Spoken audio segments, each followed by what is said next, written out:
June 12th, 2021. I'm at a CrossFit workout with my oldest son at the time. And during the workout, my heart went into ventricular fibrillation, where the heart just vibrates. It just kind of goes into like, my heart rate was like 380 beats a minute. And I died. I was with no pulse, no breath for 8 minutes. Which for me, people always ask, like, what'd you see? All this stuff. Sure. And it was like someone walked up and turned the lights out, and someone walked up and turned the lights on. That's what happened. Welcome to the Audacious Living Podcast, hosted by my man, Audley Stephenson, the Odd Man.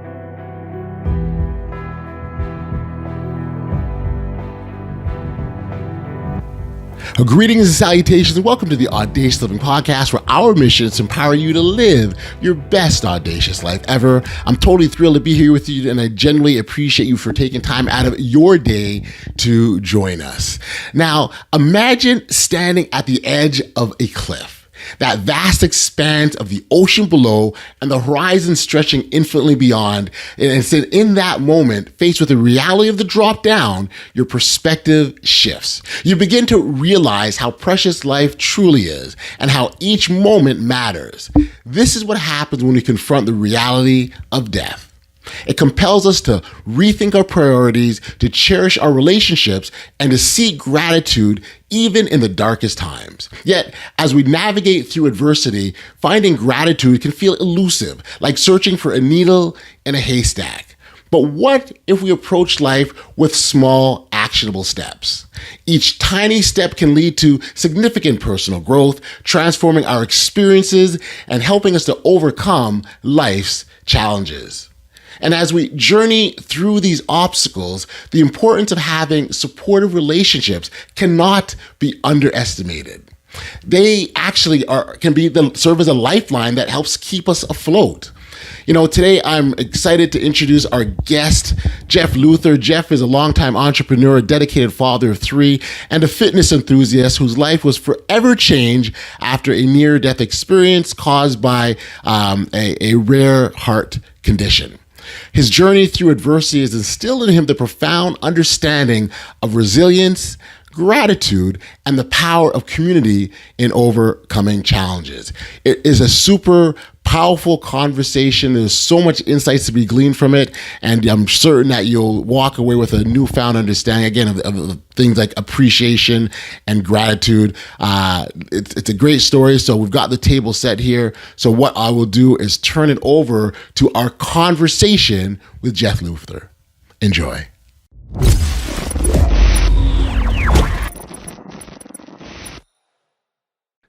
Hey, Jeff, thank you for joining me here today on the Audacious Living Podcast. I appreciate you taking the time to do this, my friend. Oh, of course, man. Thanks for having the platform for me to tell my story. I appreciate it. Yeah, well, we said just off the top, the opportunity to help individuals, and if someone could take something from our conversation and implement that in their own lives and get themselves to a better place, like I'm thrilled. So again, this is a blessing to be a part of. So thank you for helping me, fulfill my own personal mission. Yeah, man. And that's the beauty of the podcast, right? It's twofold. So hopefully something good comes of this, where at least one person in your audience gets to benefit, which is already a win. And then the folks that are doing the podcast, like you and I, we get an opportunity to connect, and I consider myself lucky. So otherwise it might not have happened. Yeah, no, I hear you. I hear you. I want to get into it here because one of the things on this podcast we really encourage in order to live that best. It's really living that best audacious life, and that's not going to be the same for everyone because we're all on our own individual paths, and it's our path unique to mine. So whatever Jeff you've gone through, that's yours. Whatever I've gone through is mine, and that's just kind of what it comes down to. The important thing about understanding our own individual paths is also understanding that each path is going to have its own set of obstacles and challenges that we have to face, endure, persevere through, use our resilience skills to get to the other side of that adversity, because on the other side of it, where all the greatness lies is what I believe. And so but so the conversation I'd want to talk to the perseverance, specifically on the path that you had to endure. And you think about almost dying, which I'll get you to explain that a bit further, and the breakdown of your marriage, and all the things that contribute to where you're at now. So maybe as a starting point, you can introduce yourself to our audience and share a little bit about this, your journey and what's got you to the point that you're at now. Sure, yeah. So, Jeff Luther, I'm a longtime entrepreneur, owned a business for 25 years. Most importantly, I'm a father. So I've got three really amazing young men that I'm trying to keep alive and off drugs is like, that's like my goal in life. Those are the two things that terrify me. Um, and my kids are amazing. Like, I'm so lucky. I hit the kid lottery. Kind of bringing things to current. And I've connected with my kids through, exercise, activities, sports, and doing active things. And in, let's see, June, and I'm super fit. I'm a long time health nut. I started competitive cycling when I was 12. I'm a reformed ultra runner now. I'm a CrossFitter, weightlifter, all the things.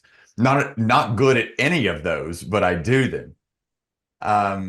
And June the 5th of 2021, I was running an ultra and I showed up to that ultra to win. And just, to give your audience an idea, I'm fit, I didn't show up just to walk it or do it. I'm Right. fit. I showed up to win. I came in second, oddly. I didn't win. But I knew that I'd be able to do it again. So that was June 5th, June 12th, 2021. I'm at a CrossFit workout with my oldest son at the time.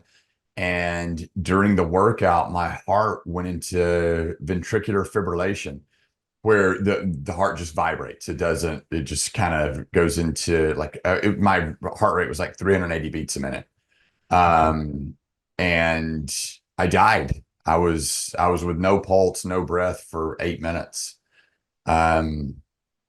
Which for me, people always ask, like, what'd you see? All this stuff. Sure. And it was like someone walked up and turned the lights out, and someone walked up and turned the lights on. That's what happened. So there was no trauma around it for me. I just woke up and it was no big deal. So life kind of went on.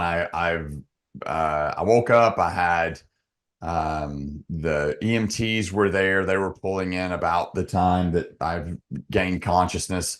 I've been shocked with an AED 3 times. The first 2 times didn't work. This was in front of my 16-year-old son. Oh, wow. And I didn't feel any of this. I wasn't present for it. So I go to the hospital. Ultimately, I'll fast forward and kind of say the details, but I ended up getting a diagnosis of ARVC, arrhythmogenic right ventricular cardiomyopathy. Okay. And that disease worsens with exercise. Oh. So I was told I would no longer be able to exercise and live a fulfilling, heart healthy life. So that changed my life forever. Sure. Especially because up to this point, that's how you lived your life. Like, fitness was a big part of your life, and now it's told this thing that a part of you can't do anymore. Right. Yeah, I was told I could not do it. Had surgery. I got a defibrillator implanted. And, when you have a major surgery like that, you can't pick anything up. You can't do anything. You're really limited for 30 days. So when my 30 days was up, I did what any smart male athlete would do. I went back to the gym and started working out. I get it. Yeah. You know what, man? I'll stop right there and say, now I know. Like, we all have that member of our family, or we all have that relative, or we all have that friend that is diabetic or has emphysema or something drastic, and the diabetic continues to eat cookies and ice cream, and the one with emphysema continues to smoke, or whatever that is. And you're like, how in the world can you do that? Now I know. So I have a little more empathy. Okay. Not saying that that's right, at Okay. all. Right. And Okay. please, I hope none of your guests misinterpret the message. Do not be reckless with your health. No, Do no, not be absolutely. reckless. Yeah. Okay. So then what happened? You went back to the gym against doctor's orders. Was there a fallout of that? What took place afterwards? So I didn't believe my diagnosis. I didn't believe the doctors. Okay. At this point, I'm 47 years old, 48 years old, and I have put my body through a lot of stuff up until then. Like, I mean, I put my body through a lot of stuff, and I didn't believe the diagnosis of my heart. So I went back to the gym. I was like, you know what? I don't think they're right. I've been doing this pretty much my entire life, and I don't think they have this right. So I go back to the gym, and my son was encouraging me. You know, he wanted to see me. You know, I'm his dad, the Sure. weightlifter. I'm strong, the runner, Yep. and he wanted to see me back in that environment. So I go back, and it happens again. Um, this time is different. So one thing I left out of the original story is when I woke up, I had this horrible taste in my mouth. The first time it Okay. happened, this terrible taste, and I couldn't piece my night together. You know, so this is all happening in a period of maybe 2 seconds. I was like, oh my Gotcha. God, what is that taste? And it was like a hangover. So that taste in my mouth was like a horrible hangover. And I immediately associated that with not being able to piece the night together. And I was like, oh my gosh, I got drunk last night and came to the gym to work out and I fainted. And so I told the coach that was there, you know, and I'm like half conscious at this point. Yep. So I told the coach, I said, oh my gosh, I'm so sorry. I got drunk last night and I passed out. That's what happened. Are we going to finish this workout? And he said, no, that's not what happened, man. Just Right. chill out. So I had those pads on my chest. I was soaking wet because they covered me in water. Now, this is June in Charleston, South Carolina, when this happens in a metal building with no air conditioning. Right. Right. So they thought I'd gotten too hot. So I had that taste. So now getting back to current, and I'm sorry I'm jumping around here, No, no, it's fine. but getting back to current, so it happened again. I was doing a barbell complex, and it was the bear complex. And in one of the lifts is a squat clean. So you clean the bar, you pull the barbell up to your shoulders in a squat. Yeah. And as I stood up, I felt my heart rate in my neck, just like that day. And I started to get faint, started seeing stars. And as I started seeing stars, I got that taste in my mouth. Now I know that taste. It's when your heart quits pumping blood, the blood goes out of your head first. And the taste is when the blood rushes back, you taste it. So that is the taste of death to me. I can tell you what death tastes like. Wow, that's powerful. Yeah. Powerful. So you go through the experience a second time. What's takeaways for you? No, don't work out again, obviously, right? I hope. You know what, man? Here's the takeaway. So several takeaways. The number one takeaway is that death is real. I know that we all to some degree fear death or whatever it is, but that at that moment, death became real. All the bargaining stops. Meaning if I just do this, if I can just do this, then this. There's no bargaining. All the pleading stops. I just want one more. Give me one more. I want one more minute, one more day, one more hour. All of that stops right then. And pursuant to like the entrepreneurial world, here's what I did. I was in VF for 36 seconds. I've got something monitors my heart now every second of every day.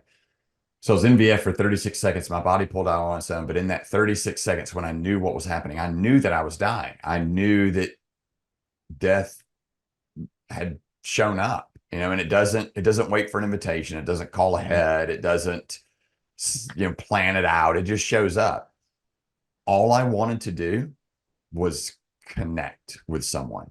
We hear these things all the time. Oh, when you're on your deathbed, what would you like to have done? What do you want to accomplish? What do you want to say you did? What mark do you want to have left on the world? All this stuff. And we think about it dying like, oh, wow, I should really do this now because life is short. all I wanted to do and all I thought about was I just wanted to connect with someone. I just wanted to hug a human. Yeah. My son was standing right behind me and I couldn't hug him because I had to pretend that everything was okay. I had to pretend I had it under control. I had to pretend I wasn't dying. And that's all I wanted in my final minutes or whatever you want to call it. And I learned that life is not necessarily short. We always say life's short. Life sometimes got really long for me. Okay. But I can say that death is real. The finality of it all, right? That's what death signifies, that there is an endpoint to all that we're doing. And as we go through life, I think what tends to happen is you develop more an appreciation when you start looking at the mortality of our lives, right? We're here for a predetermined period, a period of time, and then once that time is up, our life is done, right? In terms of living at this, and as we presently know it. I would imagine gratitude is a big part of from the lessons that you've learned, or maybe gain a better insight on. Perhaps you could share with that. Yeah, I can definitely share with that. So in that moment, I became paralyzed with fear.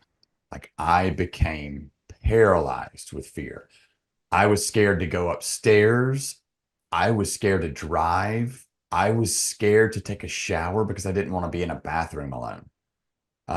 That's how paralyzing those 36 seconds were when I knew that I was dying. And then my disease became real. Then I was like, oh shit, well, I really do have this. Oh my gosh. And those doctors are right. And I have to stop everything. And you mentioned gratitude, which is like a big piece of all of this for me. So I tell my story. And like I know what people are going to say. I've got a 30-minute keynote I do on the whole thing, like step by step. And when I'm done, I know what people are going to say. When I tell the story, people say, "Oh my gosh, you must be so grateful. Oh my gosh, God has a plan for you. Oh my gosh, you're meant to do great things. Oh my gosh, I bet you see every day differently now." And I could not find gratitude. I was so bitter and so angry and so hurt and so sad that I couldn't. Gratitude was lost in the bitterness. I could not find it. That sent me into depression. I was like, oh my gosh, Jeff, you have a second chance at life and you can't be grateful. You must be one of the worst humans you know. And it just sent me spiraling into depression because I wasn't grateful. And gratitude was never a thing for me. I never really consciously acknowledged being grateful in my life. I wasn't ungrateful, but I didn't acknowledge gratitude. And I knew I had to figure that out. I had to find it. And this went on for a while. And then I was like, okay, dude, you gotta figure this out. You got to do something. Cause I'll tell you this, and I don't mean it terse, and I don't mean it that people don't care, but people don't care what happens to you. They care how you respond. And they can't get where you are emotionally. Like they never will, right? They never will. Yeah, right. Yeah. Just like what you were saying earlier, things happen to me that don't happen to you. Things happen to you that don't happen to me. That's right. And people just can't get there emotionally. So I had to figure it out. And I was like, all right, well, what's great about this? Well, nothing. Okay, well, if something were great about it, what would it be? And so I had to start thinking, okay, well, I still have my whole body. Like I can walk on the beach. So and that's what I was doing. I was walking on the beach. I still have my whole body. I can walk on the beach. I can eat food. I can taste food, all the things. And then I was like, well, all right, I don't have a shellfish allergy. So I thought about that. I was like, it's just kind of weird. Like some people's body responds different to shellfish. And right. do it, some people can't. And so it got me thinking. I was like, well, maybe I'll respond different to this disease than some people do. Maybe I can still exercise. Maybe I just need to figure out what that is. So I did a ton of research and started looking up things that I could do for exercise, and found a few, and started kind of contemplating, okay, well, maybe I do get back in the gym. Maybe I don't. I'm grateful that I still have my whole body, and what can I do? So that was probably a pivotal point for me, using gratitude. And I know that's not profound, but I had to go back and find something to be grateful about. Mm.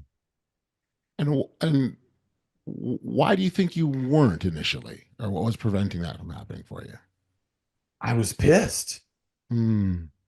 And I put myself in a victim mentality. Why Mm. did this happen to me? But when it happened, I like I would look at people that were out of shape, that smoked, that ate poor, that drank. I was like, I did everything right. I did everything right Mm-hmm. for my heart, and it still failed me. And it made me bitter. Right. And I couldn't seek and ye shall find, right? Sure.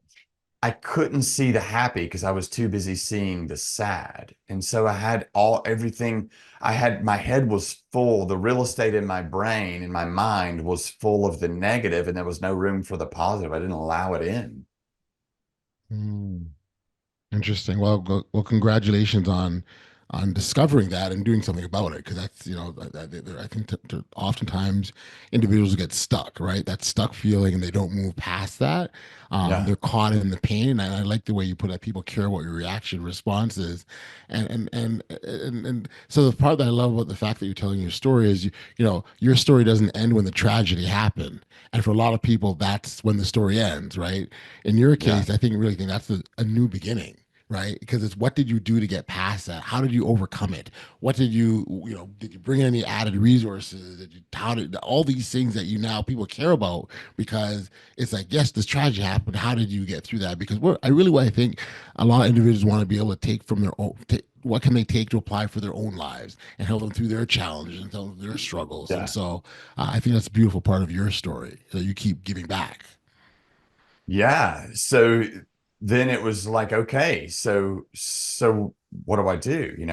I was focused on gratitude. I found it, and then I found things that I could do. And so I did what any smart male athlete would do. I went back to the The gym. gym. But here's what I did different. I found exercise. I researched this disease heavily, and then I found exercises that I could do, things what hurt my heart too. I figured that out, things that were damaging. And I found a coach. I said, hey, these are the things I can do. This is the parameter I need to keep it in. All the good things that we get from exercise, all the good feelings, all the endorphins, all the that's all bad for my heart. Adrenaline is bad for my heart. Everything that we get chemical wise is bad for me. So I said, these things are bad for me. This is what I need. I need no music. I need a gym with no people, no one to cheer me on, no one to encourage me. And I need you there to make sure I don't die. Are you willing to do it? He said, yeah, absolutely. Oh, wow. So we met, and I showed up back at the gym. This would have been a month and a half after the second episode. So I show up back to the gym, and it was a 1 o'clock class. So they had a noon class and a 1 class. So, or I'm sorry, they had a noon class, and then at 1 it was over. So that's when I started. So I'm walking in as a bunch of people were walking out, people that I know. This is the gym where the original event happened. So people were speaking to me. Hey, how's it going? And so I'm just here to stretch and blah, blah, blah. So I get on a bike. This is the first thing he said, warm up on Echo bike, 4 minutes. So I'm on the Echo bike, and I'm watching my watch, my heart rate. And like, I feel it. I know it's going to happen. I'm almost wishing it into reality. Mm. So I get done with the bike, and we start doing just some mild warm up movements. And I'm doing these warm up movements. And every time I exert any energy, every time I start to feel any effort at all, I'm like, oh my God, it's going to happen again. It's going to happen. Yeah. And it didn't. And then he said, all right, dude, let's start the workout. It's 21, 15, 9. So we start out with long movements. And my hope is that we do these long movements and we're going to get down to reps of 9 and you can move faster at the end because it's a shorter period of time. That's all I want for you. So I was like, all right, let's do it. And it was so fake because I was so scared and I didn't want to be there. I didn't want to do it. I had every excuse in the world not to do it. And I thought it was the dumbest thing in the world. And I just wanted to leave. But I started. So I started with kettlebell swings. I'm about 5 seconds in and I dropped the kettlebell and I said, I quit. I can't do it. And I'm crying now. Like I'm crying. And he said, what is it? Does that thing hurt? Because I had the defibrillator installed. It's under my latimus dorsi. Okay. So he said, does that thing hurt? Does that hurt? We'll do a different movement. I said, no, you don't understand. I quit. Like I quit. I'm not doing this. I quit. And in that instant, when I said that, I became a quitter. Like I rolled over and quit. And for anyone that's listening, if you have ever been there before, I am so sorry because that feeling is horrible. And for anyone that's listening that has not been there, don't ever quit. Slow down, rest, do not quit. It is a horrible place to be. No one deserves to be there ever. Don't quit. I love the message, and I echo that sentiment with respects to the hazards of quitting and what that can do long term. And so, is that something that developed or you learned from this experience and sort of how it impacted your life, or was it something that was always there? I'm just curious. I've always been driven, stubbornly driven. And I don't say that like to be braggadocious. I've been stubbornly driven. I will win at whatever cost. Ultimately it'll win, even if it means crossing the finish line in last place. That is a win. So when I said that, he said, "Yeah, that's cool. You quit. I got you. You quit, but I need 30 seconds of work because we're going to end with work." I said, "No, you don't get it. I quit." And I saw my life spiraling I remember vividly knowing where my life was going to go and being okay with it. So he said, "Okay, I got you. Quit, but I need 30 seconds of work. I don't have another client until 4 o'clock, so I can wait." And we went back and forth and back and forth. And at this point, like I'm crying, I'm wiping snot off my face. I'm like a kid in elementary school that just got paddled. Like I am. So we're cussing back and forth. And finally I was like, fine, I'll do it. And honestly, when I started to pick up that kettlebell, I thought, I hope something bad happens just to prove to him that I should. Just to prove to him, yeah. Yep. So I picked up the kettlebell and I did 30 seconds and he timed it. And he said, "All right, that's it." And I set it down. He said, "That's amazing. That's a win." Yeah. I stood there for a second and I said, "You know what, man? I think I got another 30 seconds." And I'm still crying. I'm still wiping my face off. I think I can do it. I think I can do it. Yeah. I said, "I think I got another 30 seconds. He said, "Do it. Let's go." So I did 30 more seconds. We'd moved on to another movement after that, but I did 30 more seconds and I stopped and I said, "I think I can do another 30. He said, "Look, let's do this. Let's just do 30 seconds on and 30 seconds off. And you just do it until you don't want to. Do it until it doesn't feel right, but listen to your body. And I'm right here with you. I'll wait." Gotcha. So I did 30 seconds on, 30 seconds off, and I finished that entire workout. It was long. It took us a while, but I finished the entire thing. Lovely. And that's where I got my life back. I just gave it 30 seconds. His encouragement. I gave it 30 seconds and I got my life back. As soon as I became a quitter, I flipped it right around and I got my life back. Yeah, I love that, and even what that does in terms of building our own resilience, right? Yeah. Doing 30 seconds at a time, and why that's really nice is it's sort of bite-sized morsels, right?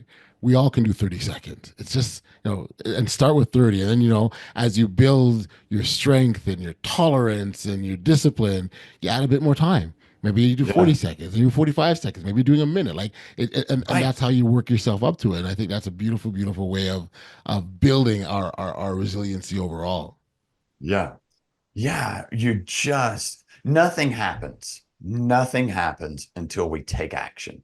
You just have to take a step. And if you take Yeah, a step, I promise you, the ground will always find you. It always finds you. Now, sometimes it finds us on our face, right? But we can still get up. The sure, sure. ground always finds you. Yep. And I think what's good about that is um it encourages you that that the failing part, because we I think that's part of it for some people why they don't try, because they're afraid to fail, right? Yeah. But there's lessons in that failing and lessons that we can take with us to help us succeed. So yeah, I think it's a wonder, but you gotta try, you gotta take that first step, right? Yeah, you do. And that's that fear of failure is so real. It's such a mindset issue. And it's easy. Like if you came to me with that same problem, it's easy for me to say, oh no, Audley, you have to try because you're never failing. There's always a lesson in the failure that you can use to move forward. But I don't feel your pain. I can't feel your pain of failure. I can't feel your fear of getting kicked out of the group. I can't feel your fear of disappointing people. And that's what I meant earlier when people don't care what happens to you. They care how you respond because they Mhm. cannot get there emotionally. Right. Right, right. No, I think that's beautiful, and I think again, going back to what that does afterwards, that you go through these near death experiences, because now there's two of them, right? So you Yeah. go through them, and what you take out of that, which again, what I was saying earlier about your story doesn't stop at the tragedy, it just begins. And so what you take out of that and move forward with, sort of on the move forward part, and you referenced earlier that your 16-year-old son was present. Moving forward, how was that experience of watching your father nearly die? How does that impact him? Oh man, that was where I would say I failed miserably in this Mm, process. okay. I didn't feel the trauma. Because like I said, I just went to sleep and woke up. For him, it was brutal. And common sense is, oh yeah, of course it was brutal. He saw his dad die. Um, but I didn't feel it. So I did what any responsible parent would do. I asked him if he was okay. And he said, yeah. And I said, great. And we moved on. And we continued to play that game for a while. Because I knew, he's a 16-year-old boy. What's he gonna say? Right.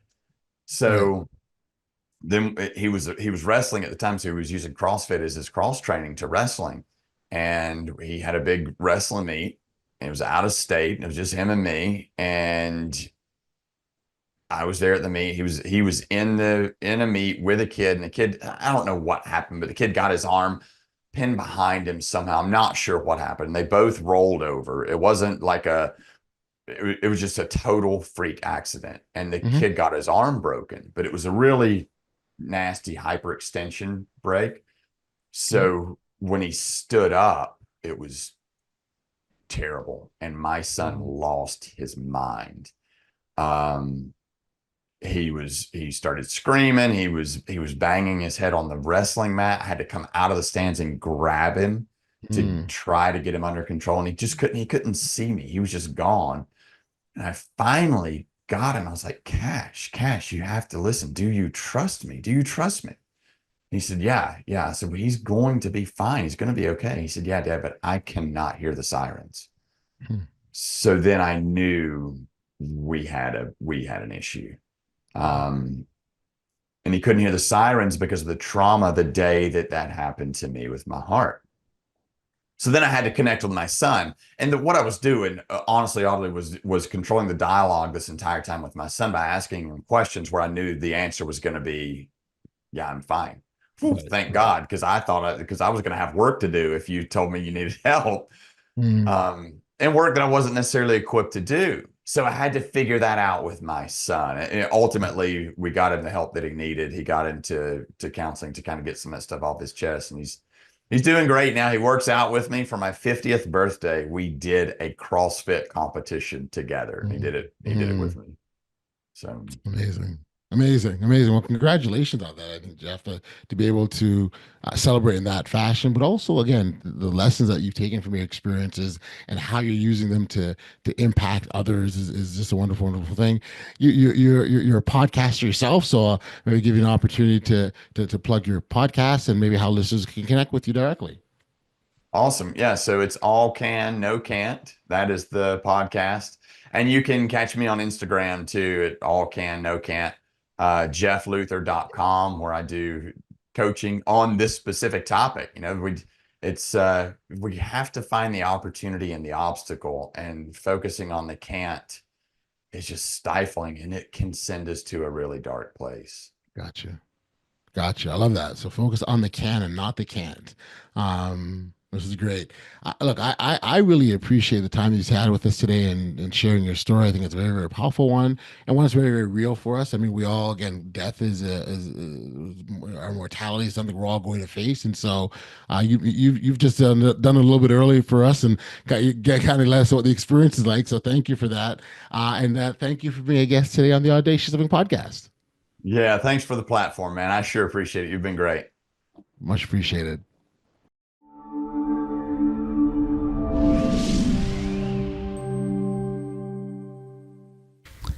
Back we are on the podcast.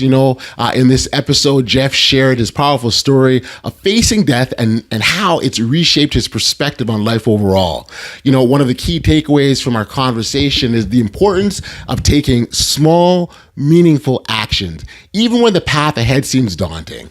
I personally loved how Jeff emphasized that our responses to life's challenges are what truly define us, not the challenge themselves. I encourage you to connect with Jeff directly. You can find his contact details in the show notes below, along with information about his podcast as All Can, No Can't, where he inspires listeners to focus on what they can achieve. Additionally, be sure to check out offers that Jeff or resources that he has for you to further aid in your personal growth journey. I want to take this opportunity to thank you for joining us on another inspiring episode of the Audacious Living Podcast. If you've enjoyed our conversation today, please take a moment to like, follow, subscribe, or share this episode with your family and friends. Your support helps us grow and reach even more listeners who are eager to engage their best audacious lives. Remember, every step you take towards your goal counts, no matter how small. So until next time, stay safe, be strong, show love to one another, and be audacious. You've been listening to the Audacious Living Podcast, hosted by Audley Stephenson. If you enjoyed what you heard, be sure to like, subscribe, and share. Until next time, be audacious.